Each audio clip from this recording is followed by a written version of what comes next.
Ant-Man and the Wasp: Quantumania is a 2023 American superhero film based on Marvel Comics, directed by Peyton Reed and written by Jeff Loveness. The film stars Paul Rudd and Evangeline Lilly as Scott Lang and Hope Van Dyne, respectively, along with a cast of supporting actors including Jonathan Majors, Michelle Pfeiffer, Michael Douglas, and others.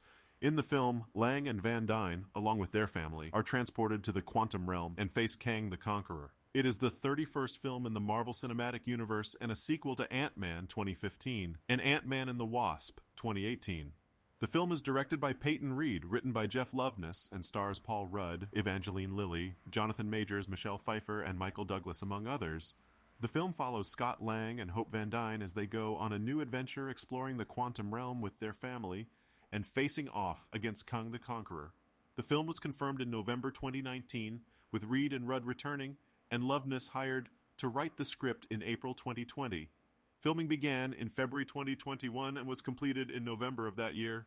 Quantumania premiered in Los Angeles on February 6, 2023, and will be released in the US on February 17, 2023 as the first film in Phase 5 of the Marvel Cinematic Universe. Let's talk to Evangeline Lilly about her character, Hope Van Dyne, Wasp. Great to see you, Evangeline. First things first, how has Hope changed since we last saw her?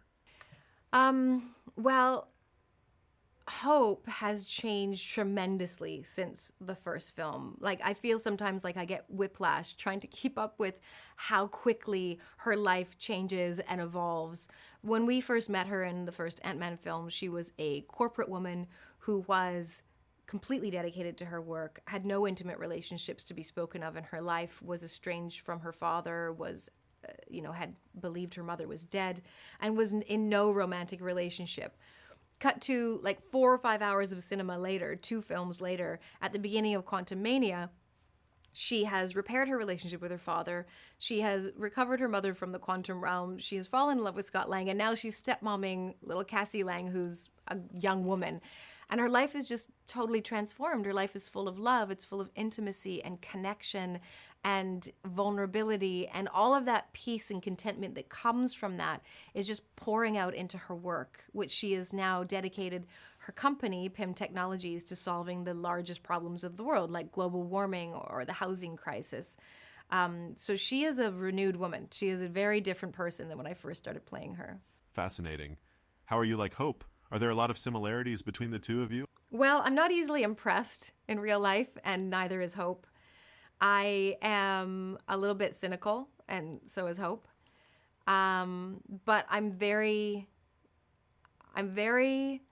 soft on the inside, despite having a somewhat harder exterior, like a tough, not hard, but a tougher exterior.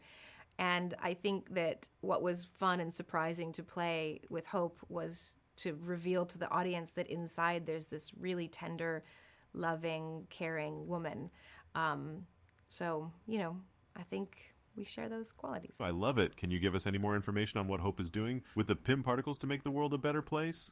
I don't know all of the ways that Hope is using the PIM technology for humanitarian efforts, but I do know that one of the things that we talked about when conceiving these and sort of trying to establish who she is now and what she's up to was that she was creating tiny little communities so that we could deal with both the housing crisis and global warming. Because if our homes take up less land, if our homes take up less energy, if people take up less land and energy, then ultimately there's more to go around.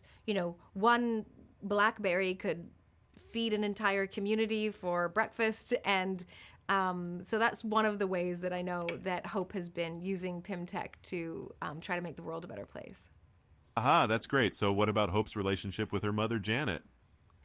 Well, I think when Hope lost her mommy when she was 8 years old, she harbored all of these fantasies that mom was coming back and what that would be like for her. And I think she really believed that there would be this idealistic, perfect reunion where they would become best friends and they would tell each other everything. And, when she went through her teen life, I'm sure there were still fantasies of like, oh, if I had a boyfriend, I could talk to my mom about it. But I just have this crazy old man who likes ants to talk to about it. And so she harbored idealistic ideas. And then when Janet actually came back, she had severe PTSD from the quantum realm and all of the things she experienced there. And she doesn't feel that she can share that with her family. And so Hope is feeling really shut out by her mom. Janet is keeping secrets from them all. And it's really painful for Hope. And the way Hope deals with her pain is she is notorious for just being pissed. She just gets mad because she's not very good with dealing with her pain. So she's really angry. She's angry, and she feels really, really disappointed that this reunion with Janet isn't all the things she hoped it would be. Wow, this turned into a therapy session. We may as well keep going. Tell me about how that affected her relationship with her own daughter. Well, harking back to what I was talking about with Janet and Hope, in this disappointment that she doesn't have the intimacy that she hoped to have with her mother, she doesn't have the friendship that she hoped to have where Janet trusts her with her stories and with her life and with her secrets. I think there's a translation to how Hope relates to Cassie, and she doesn't keep anything from Cassie. She didn't change her diapers. She didn't, wipe snot from her nose. She doesn't have that kind of relationship with Cassie. She just sees this brilliant, capable, really cool young woman who she sees no reason to not trust her and not believe in her capabilities.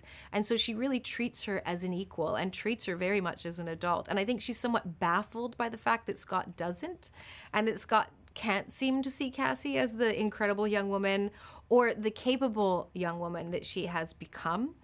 And I do think that there's some level of knee-jerk reaction to the disappointment she feels in her relationship with Janet, and be like, I'm not going to do that to Cassie. I'm going to make it different for her. This is great stuff. So how does all of this play into the plot of Quantumania? So the Pym, Lang, Van Dyne family end up in the quantum realm because Hank and Hope have been toying with new quantum technology with Cassie. Cassie has grown up in this incredible family of scientists. She's very curious. She's been doing her own experimentation, and Hank and Hope have really encouraged it. They've seen no reason not to. And unfortunately, she's created a Hubble telescope type two-way radio with the quantum realm, and she turns it on in Hank's lab in the basement. And when she does so, Janet freaks out, knowing that that's a very bad idea because there's something down there we don't all know about. And she rips it out of the wall and eliminates the connection to the quantum realm.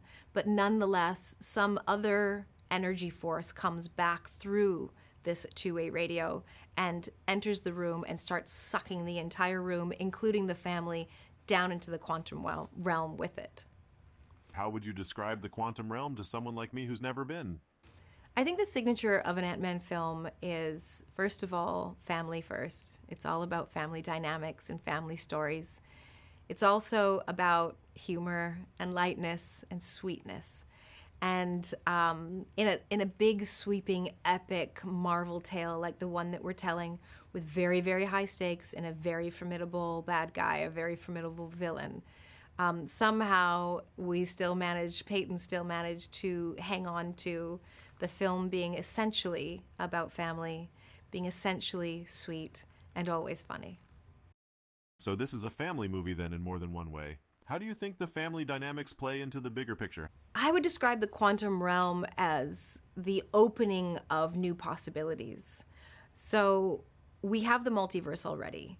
And essentially, there is no distinction between the difference between a universe that is out there versus a universe that is in here or in there or around us.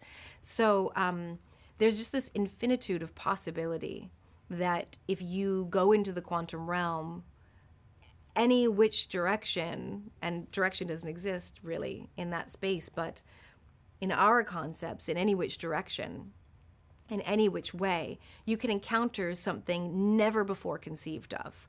It could be a void, it could be a vacuum, it could be a dense space that is completely claustrophobic that life can't exist in. It could be literally anything.